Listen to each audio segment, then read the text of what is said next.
Hi, my name is Robert Wanless, and I'm making this video. It's about writing, and just to give you an idea, when I first started writing, um, God, it was probably, 40 years ago. I tried to write. I had this crazy idea to write as simply as possible, rent or write what would sell, and anyway, this is my first novel, and it's the first one that I've published. It's on Kindle. You can download, I think, for like $4 or $5 or something. Anyway, this is the beginning of Second Chance by Robert Wanless, and it starts off with a little intro. This is my first novel. I started writing this while guarding a Marine who was being court-martialed. The people portrayed in this story are all fictional. Unfortunately, there are still thousands of women abused by their significant others. Second Chance. I believe I died by accident. I mean, I know my death was an accident, but it must not have been my time. Maybe someone upstairs had made a mistake. Whoever rolls the great cosmic dice or decides the fates or whatever it is up there, and far be it for me to tell someone how to do their job, it probably wasn't my time yet. I remember dying, but I don't remember any pain.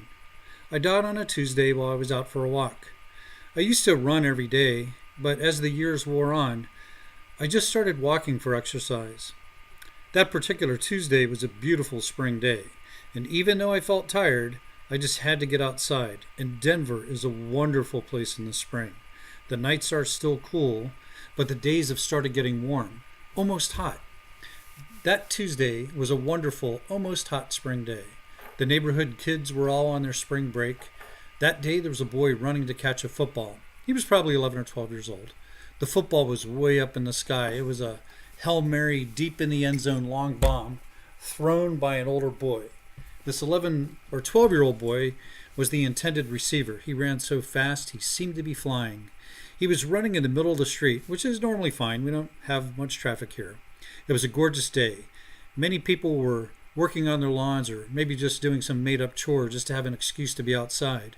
This boy was so fleet of foot that people stopped whatever chore they were doing and watched the talented young athlete fly by. He seemed to be marking the spot where the football must return to the earth and then run to get to that spot. Everybody watching knew that he would catch the ball, but like a favorite movie where they already know the ending, they watched anyway. For this moment, though, I was proud to be part of the same human race as this future Denver Broncos receiver. I hoped that he would have 7 children when he grew up to populate the world with his bloodline. Everyone on the street was watching like fans at a stadium. Then I heard the chirp of tires. A shiny 70s model Chevy, painted metallic dark red and black, turned onto our little street. It was moving much too quickly for a residential area. The boy was oblivious to the car, so intent on the catch. He had a serious expression on his face. Everything was the ball. I saw that the car was heading for him. I ran into the street just as he leaped and caught the football. Even as I shoved him over a parked car, I was amazed at this youngster who could jump so high. The driver of the speeding car must have hit his brakes as I heard a loud screech, and then I heard a loud thump. Sometime later, I didn't know when, I woke up, looking at someone's reflection in a toaster. The face needed a shave. I put my hand to my own face and found that the face in the toaster was mine. My new face was attached to a head that was waking up on a small round kitchen table. My new ear was sort of stuck to a cheap plastic tablecloth. There was just a touch of drool on the lips. The face in the toaster wasn't me, but it was my face I was wearing, or he, had hair again. I was no longer a bald 70-year-old man with liver spots. The face in the toaster was young, maybe in its 20s. "You hungry?" someone asked. I unstuck my new face from the plastic tablecloth and looked up to a young woman's face. She was young, sort of plain, but she had the beaten look of being older. She could have been a teenager, but she looked tired, almost haggard. She had short, dark brown hair parted on the right side. Her hair hung across her face, partially covering her left eye. A million years ago, when I was in high school, this girl might have been labeled a plain Jane. She was wearing an oversized sweatshirt advertising some light beer. The sleeves were cut off just past her shoulders. I could see through the armhole that she wasn't wearing a bra. She was wearing very short, cut-off blue jean shorts, and I could see a fading bruise on her collarbone that could have been from a thumb. There was also a bruise above her left elbow. I noticed that the hair that covered the left eye was hiding a faded shiner, maybe 3 or 4 days old. "Who did this to you?" I asked, reaching out to her. "What do you want to eat?" she replied as she pulled away from me. Anything's good, but who did this?" She didn't answer me. I felt a sudden, unexplained shame. She slid some scrambled eggs onto a chipped stoneware plate. She reached to the toaster in front of me and put 2 pieces of toast next to the eggs. "We're out of bacon," she said, moving to put the frying pan back on the stove. A baby started crying in another room. The scene seemed so very familiar to me. I started to get up. "No, don't get up," she stopped me. "Go ahead and eat. Polly said he'd pick you up at 6:30. You don't want to be late." I started to eat and found that I was hungry. Looking around the small kitchen, I saw a greasy clock over a stove that read 5 after 6. The walls were dingy yellowish white, one of those off-white rental colors. Either way, the color was dingy and slightly depressing. While she was out of the room, I explored the refrigerator. It was pretty humble.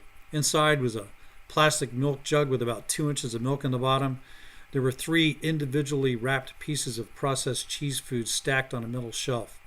An egg package with 4 eggs left in it sat next to the milk. On the bottom shelf, there were 2 bread ends in a bag. Next to that humble loaf were 2.5 6-packs of beer. I closed the door quietly. Near the sink, an ugly little TV sat on the counter. The place was clean, at least. 3 mismatched chairs surrounded by a wobbly kitchen table. The table was covered with a cheap plastic cloth that had some lint-like padding under it. I didn't see any reading material. I opened a drawer at random and found a nice silverware set.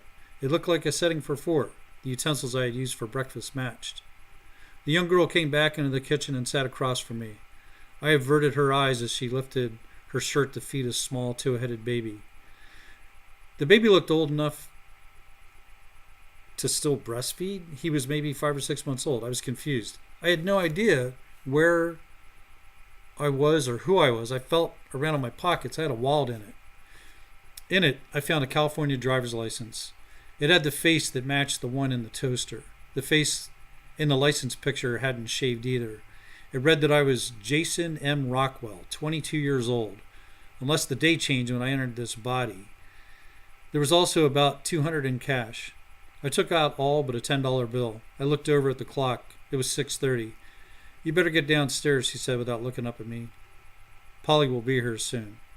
I put the rest of the money on the table. "What's this for?" she asked.